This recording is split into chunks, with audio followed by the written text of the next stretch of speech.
Olá, o programa Os Gideões já está começando e nós estamos aqui em Israel. Estamos aqui em Jerusalém, precisamente aqui no Jardim do Túmulo. Um lugar muito especial, uma manhã, o sol nascendo, um lugar muito abençoado. Onde está escrito, diante do túmulo do Senhor, Ele não está aqui, mas ressuscitou. Você vai entrar conosco e ver o túmulo onde o Senhor esteve depositado. Provavelmente este lugar, um lugar muito especial. Você irá conosco até o que nós chamamos Muro das Lamentações, mas é o Muro Ocidental. E você virá conosco vendo o que Deus está fazendo aqui e o que Ele fez por nós há 2000 anos, sendo esta bênção por gerações e gerações. Não perca, não saia daí. O programa Os Gideões já começou.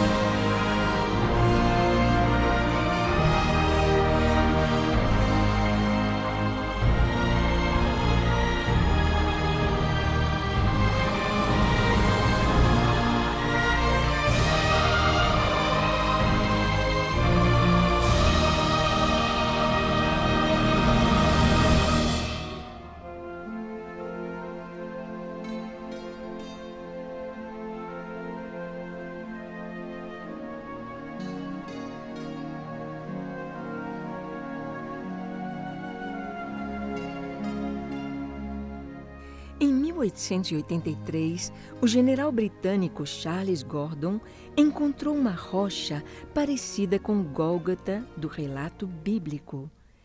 Ao iniciar as escavações, descobriu que pode ser a maior revelação arqueológica cristã da história, o túmulo vazio de Jesus.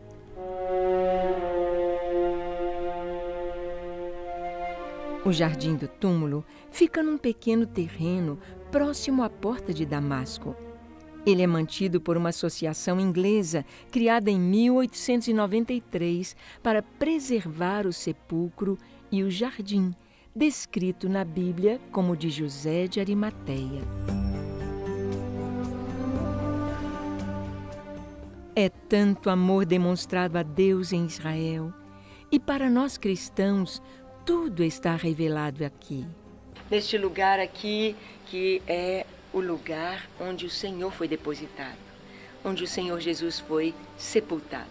Está conosco o João. João Batista é brasileiro de Paraná. Qual cidade, João? Sim, eu nasci em Cianorte e já estou aqui há muito tempo trabalhando aqui no Jardim do Túmulo, e é um prazer muito grande receber os grupos de brasileiros que vêm visitar o túmulo vazio, porque realmente ele ressuscitou, e esse é a nossa testemunho aqui em Jerusalém, que o túmulo está vazio.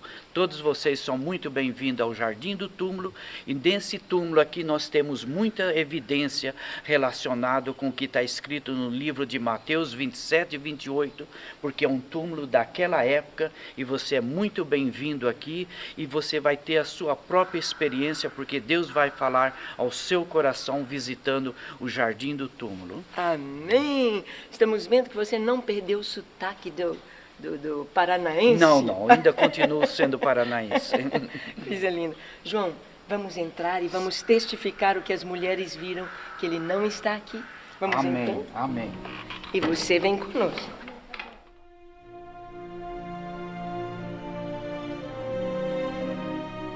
Bem, nós estamos aqui neste lugar. Nós vemos um túmulo cavado na rocha. João, eu gostaria que você falasse um pouquinho sobre isso, porque como os judeus enterravam, colocavam as pessoas lá, nós cavamos um buraco no chão, e o caixão é descido e joga-se terra, ou então uma laje. E os túmulos eram cavados na rocha. Fala um pouquinho do sepultamento do Senhor, como foi? Bem, nós estamos dentro de um túmulo familiar, exatamente como a Bíblia fala, como era o túmulo de José de Arimateia. Nós estamos aqui nessa parte imensa, que é larga, grande aqui, aonde que tinha a mesa do túmulo, aonde que eles faziam a preparação do corpo da pessoa e ficava aqui dentro por um período de tempo. Era o tempo que os familiares vinham para dentro do túmulo para chorar e lamentar também. Depois era colocado naquela outra parte ali, que permanecia por 1 ano ou 2 anos até decompor, e depois eles tiravam os ossos e colocavam dentro de pequenos caixões. Sim. Então aqui nós vemos que é um lugar que tem todas as características do que a palavra de Deus nos fala a respeito do túmulo de Jesus.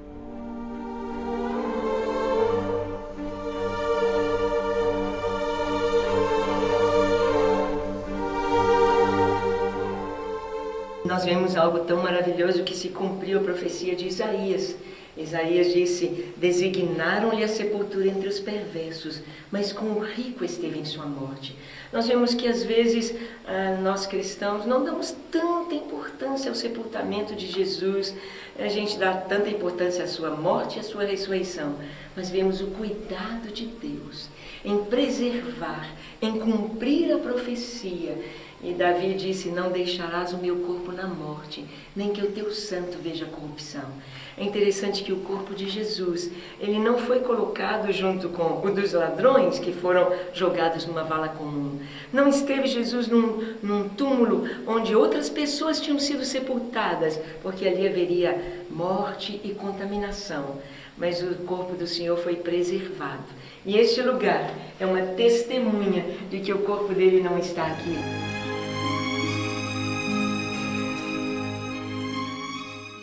É tão lindo contemplar o túmulo vazio e ver que os sinais deixados em Jerusalém comprovam a veracidade bíblica. Nós estamos vendo aqui agora o sinal dessa âncora que foi feito pela primeira igreja bizantina, que se reunia nesse lugar aqui. Então você pode ver que essa é mais uma evidência que esse túmulo é um túmulo real e é um túmulo daquela época. Então essa igreja bizantina se reunia justamente nessa parte onde que nós estamos aqui. Você pode observar mesmo que esse túmulo aqui, ele permanece como foi feito, original. Literalmente a pedra vinha girando nessa direção, ia nessa direção aqui, tampava a boca do túmulo aqui. Você veja que é original mesmo, um túmulo cavado na rocha, como a Bíblia diz.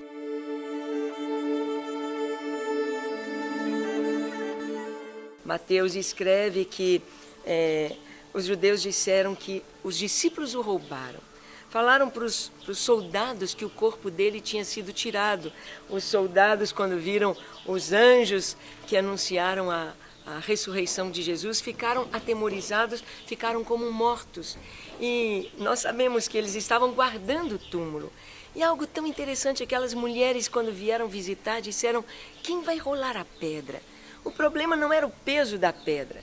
O problema não era como rolar a pedra, é que aquela pedra estava selada pelo selo romano. Somente Roma poderia remover aquele selo.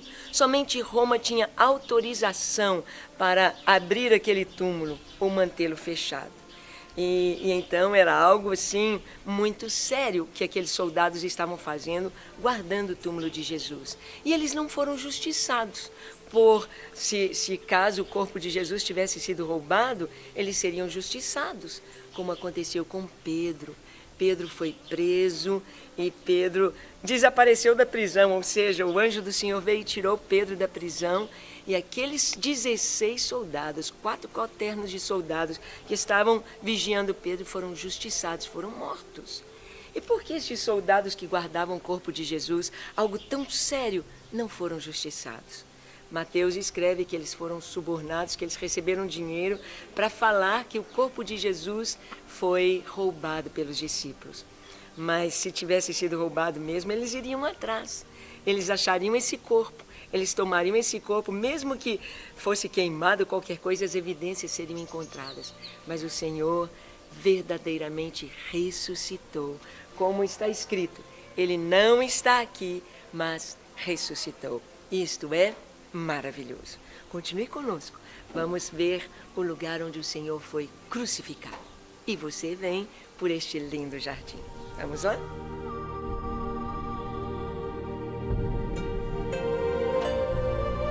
Caminhando pelo jardim do túmulo, sentimos um frescor, um ambiente espiritual favorável para a reunião de caravanas e igrejas, que com certeza se derramam diante do amor de Deus por nós.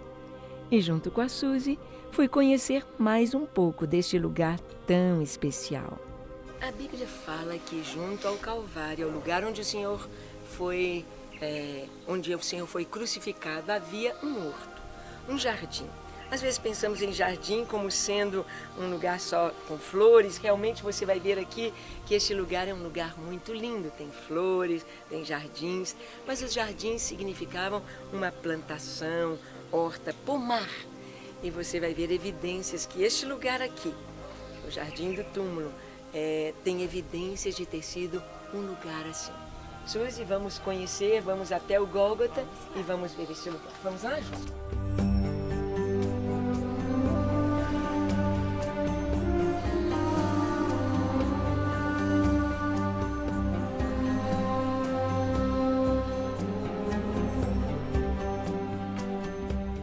Andando pelo jardim, encontramos um lagar que prova todo o contexto bíblico do sepultamento de Jesus. O lagar é um lugar de concentração. Lá em Mateus 23 fala sobre coar o mosquito e engolir um camelo.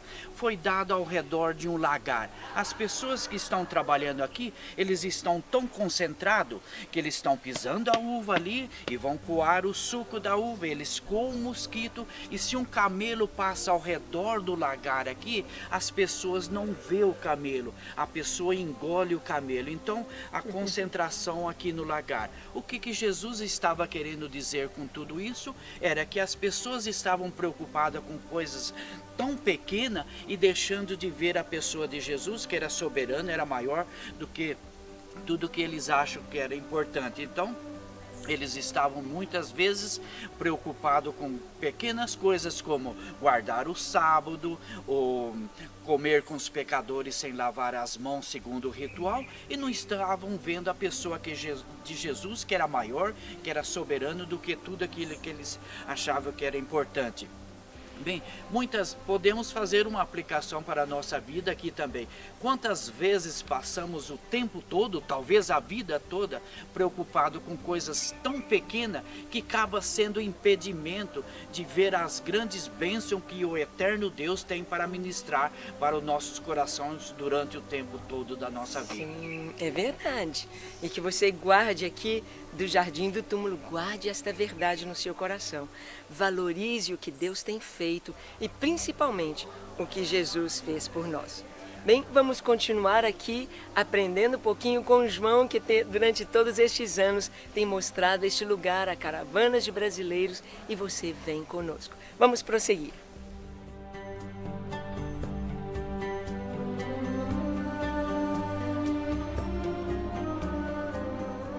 E encontramos algo bem interessante em frente ao túmulo de Jesus.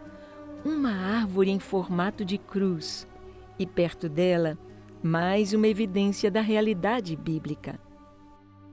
Aqui você está vendo uma cisterna. As cisternas no Brasil são buracos que a gente cava para encontrar água. Mas as grandes cisternas aqui em Israel eram cavadas, muitas delas nas rochas, eram cavadas para reter a água, para guardar a água, para preservar a água preciosa. Sabemos que até hoje o sistema de irrigação aqui em Israel, a água é preciosa e deve ser cuidada com muito carinho.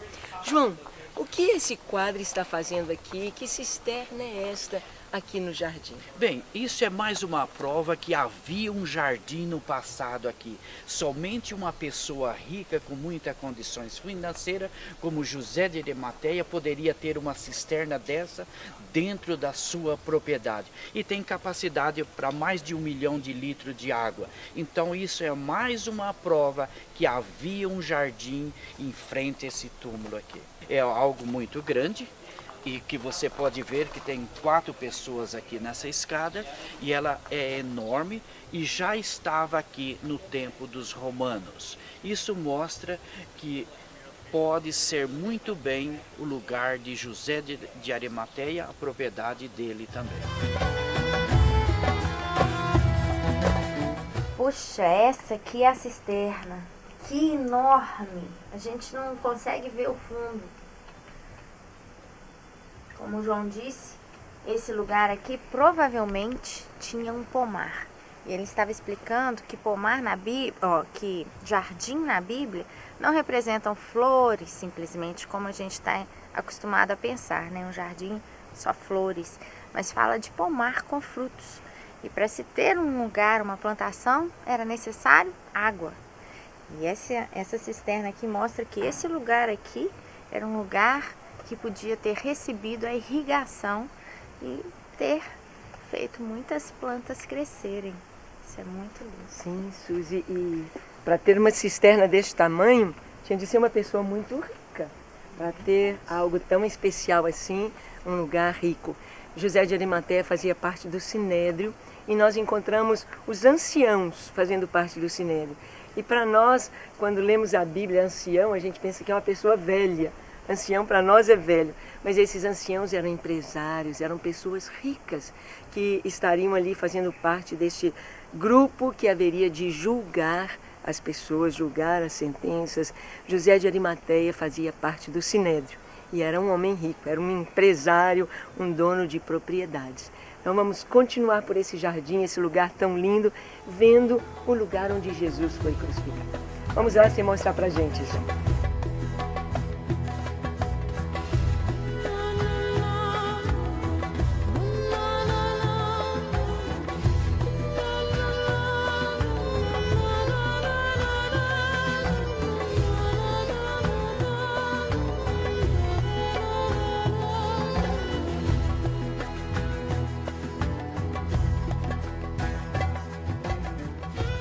Como é incrível chegar perto do Monte Calvário e ver o formato de uma caveira na rocha.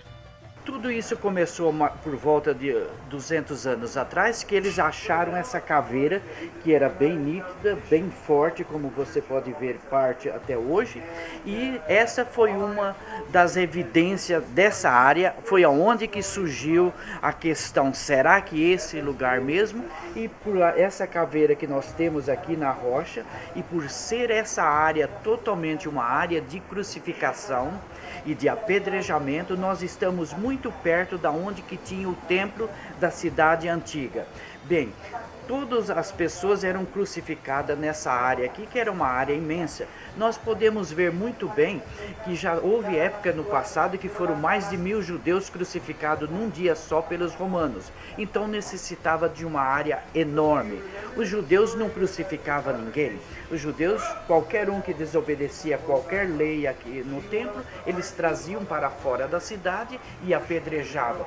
Quem fazia as crucificações eram os romanos. E essa área era uma área propícia para isso, porque era um lugar público, onde que todos passavam por aqui e onde que todos poderiam ver as pessoas crucificadas. Sim. Às vezes nós vemos desenhos, a imaginação da crucificação de Jesus, um monte alto, limpo, não é, Suzy? Exatamente. As 3 cruzes, mas um lugar aqui próximo, do lado de fora das muralhas. Todas as evidências aqui estão. E uma coisa muito interessante quando fala que esse lugar chamava-se Gólgota, ou lugar da caveira, né? O Calvário, Calvário no grego, Calvário, Gólgota no hebraico. Calvária, interessante que quando a gente estuda anatomia, né, Suzy? Nós estudamos anatomia no nosso curso, quando estudei anatomia de cabeça e pescoço. Então nós vemos que Calvária é essa calota craniana que cobre o cérebro junto com o soalho do cérebro. Ou seja, essa calota, essa caverna de ossos que nós temos que aloja o cérebro.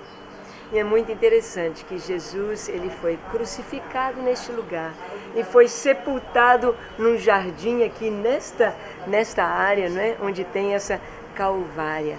alojando o cérebro da igreja, alojando a cabeça da igreja, que é Jesus. E nós vemos como que nos detalhes Deus nos mostra coisas tão lindas e tão especiais.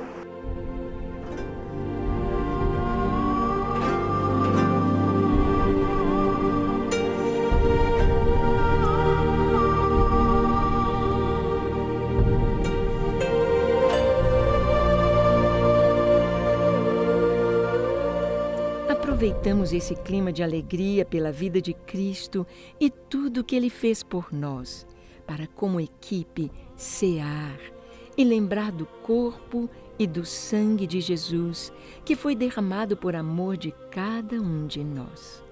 E aqui no Jardim do Túmulo, os irmãos então tomam o vinho, comem o pão.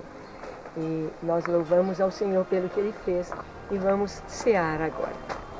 Aqui é um outro grupo que virá. E nós vamos então nos servir.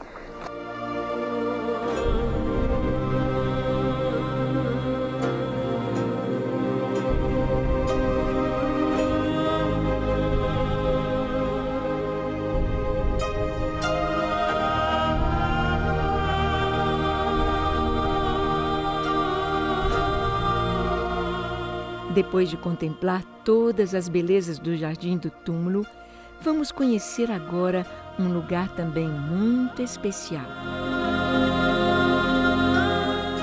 Bem, entrando aqui na Cidade Velha, nesse nosso segundo dia de tour aqui, de gravações, entramos por esse portão, que é o portão do Monturo, o portão do lixo, onde ali abaixo eram queimados os lixos da cidade, onde Jesus se referiu dizendo Geena, onde o seu bicho não morre, o fogo nunca se apaga, porque o lixo era queimado.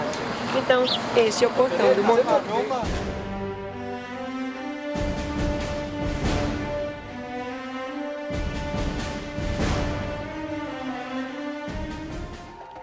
Perto da entrada do Muro das Lamentações, encontramos um grupo celebrando algo comum em Israel, o Psherim.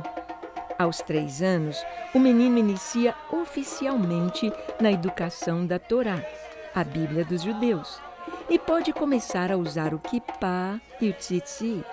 Cortar o cabelo nesta idade provoca forte impressão emocional na criança.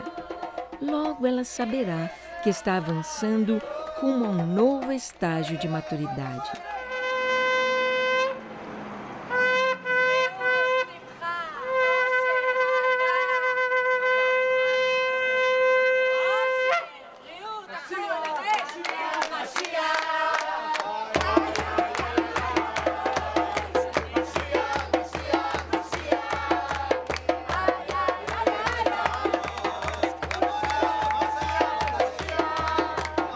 É uma tradição marroquina e as crianças, a família traz doces, distribui ali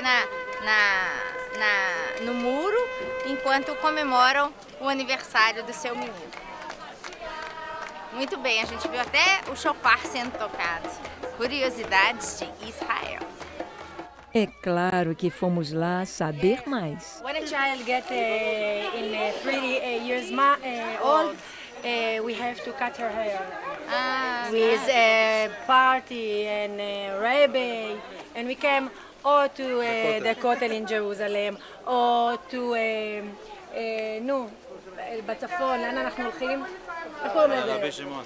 To רבי שמעון בר יוחאי, או in מירון, or in שדרות נתיבות in Baba Sali. And it's a very, very nice things to do. Muito legal aprender sobre culturas tão diferentes. Depois desse aprendizado, entramos no portão, seguindo para o Muro das Lamentações. A equipe precisou ficar dividida, pois não tínhamos autorização para usar a câmera profissional. No fundo, o Muro das Lamentações, hoje conhecido como Muro Ocidental.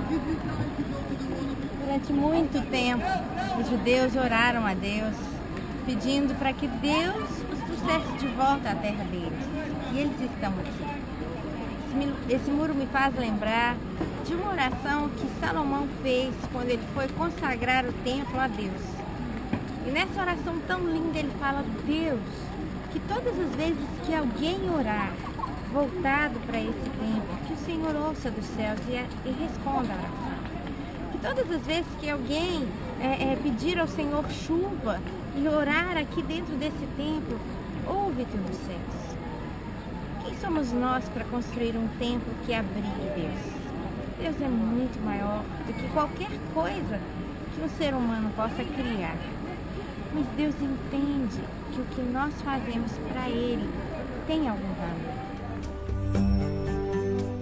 Enquanto a Suzy mostra um pouco do muro por baixo, fui até o outro lado mostrá-lo de uma maneira diferente.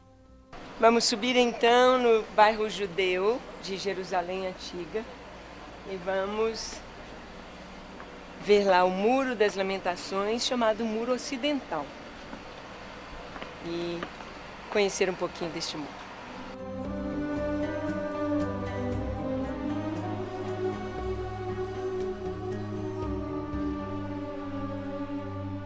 Então nós viemos agora aqui dentro da cidade velha de Jerusalém. Nós viemos até este ponto de onde você pode ver o Muro Ocidental, ou chamado, nós o chamamos de o Muro das Lamentações. Por que o Muro das Lamentações? Porque ali é o lugar onde os judeus iam, oravam, choravam, assim como na primeira vez quando eles foram para o cativeiro em Babilônia, no Salmo 137 nos diz que eles penduravam as suas harpas nos salgueiros, enquanto os inimigos pediam: cantai-nos uma canção. E eles disseram: como podemos entoar o cântico do Senhor em terra estranha?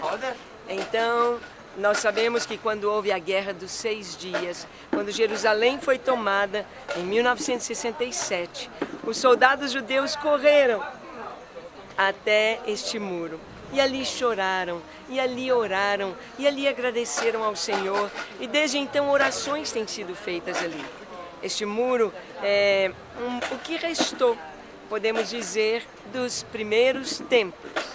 Estamos aqui de frente do muro, na parte das mulheres.